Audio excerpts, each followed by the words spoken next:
Nakita nyo ba guys yung dumi? Good day guys, mag-unbox tayo ngayon ng isa na namang product mula sa TikTok. Ito yung second time na nag-purchase ako ng ganitong product. Kaya ano pa hinihintay natin? Let's go! Ito ay ang Joy Bosch Multi-Purpose Cleaner. Sabi ko nga kanina, dahil sa ganda ng quality ng product na to, ay second time ko na siyang binili. But for this time, hindi na sa bahay ito gagamitin kundi dito sa aking workplace. Eto, kasama pa rin ang handle natin at ito yung map. So this time, ang binili ko yung square. Kung papansin nyo guys, meron siyang hati. Ibig sabihin na twist siya pa ganon. Pwede yung malinis yung gilid na yan. At may kasama siyang extra cloth. Yan. So eto syempre yung pinakang spinner niya. Dito natin ilalagay yung water. Yung handle niya is still the same. Yung shape niya is ganito. Para siya, ano ba shape to? Water drop. Yan. So ito yung spinner. Yung iba hindi alam kung paano gamitin ito. Ganito kasi yan guys. So may dalawang mode siya. Itong ating spinner. Kapag nakasagad siya doon, ibig sabihin, yung pag-spin ng ating cloth, pag-spin ito, ay may lalabas na water doon, parang i-clean yung cloth nito. So habang umiikot siya, may lalabas na nag-spray na water doon sa loob. Pero pag hinigit mo pataas yung ating handle ng ating mop, at ibinaba mo ulit, hindi na siya sumagad doon. But this time, iikot ulit siya, pero hindi nalalabas yung tubig. So, ibig sabihin, ini-spin niya lang ulit yung cloth para ma-drain yung tubig. So, para pag ipinunas ulit natin sa floor, hindi na ganun basang-basa at natanggal na lahat yung maduming tubig. Kasi tatalsik dito sa outer part na to yung maduming tubig. Hindi siya hahalo. So, nakadepende sa inyo guys kung ano yung gusto nyong ilagay na tubig sa loob. It's either mayroon siyang kasamang disinfectant or kung ang gusto nyong ilagay ay water with soap. Atin namang i-assemble yung ating handle.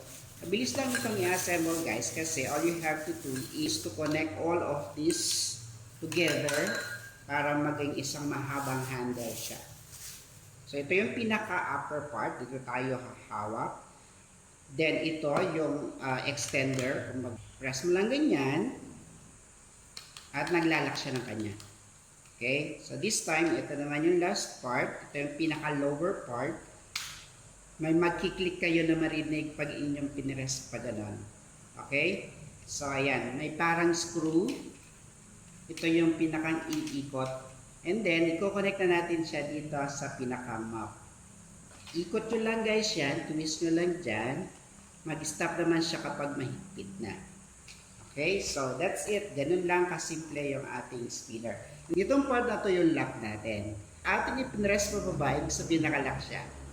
So, hindi iikot. Alright? So, ating ite-testing ngayon. Lalagyan na natin ng tubig yung ating Joy Bosch. So, siyempre, dito natin ilalagay yung malinis na tubig. Iangat lang natin itong rubber na kulay orange na to. And then, lalagyan natin siya ng tubig. Malinis na tubig. Hanggang sa mapuno yung container na nasa pinakagitna ng ating mop. And then, kapag enough na yung tubig, tatakipan ulit natin, then kukuhanin natin syempre yung ating mop. Ito yung ating mop, iangat lang natin ito, ready for spinning. Iangat ulit natin pero hindi natin huhugutin. Then spin ulit natin. Yeah. So ibig sabihin, matik-train tayo. And then, angat natin ito gano'n.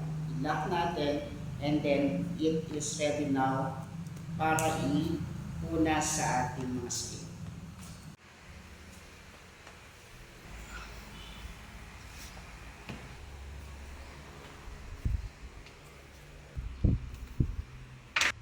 Hindi pa tayo nakakapaghugas ng ating map. So this time ay ating titingnan kung makikita ba natin na pupunta dito sa pinakagilid na to yung dumi.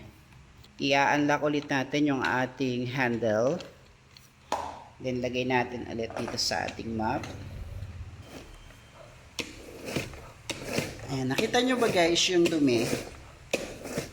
Ayun, pumupunta siya doon, doon, sa pinaka-labas. So, Ayan, kita nyo guys, madumi na yung tubig na nandun sa gilid. Ibig sabihin, nakapag-wash tayo ng maduming floor.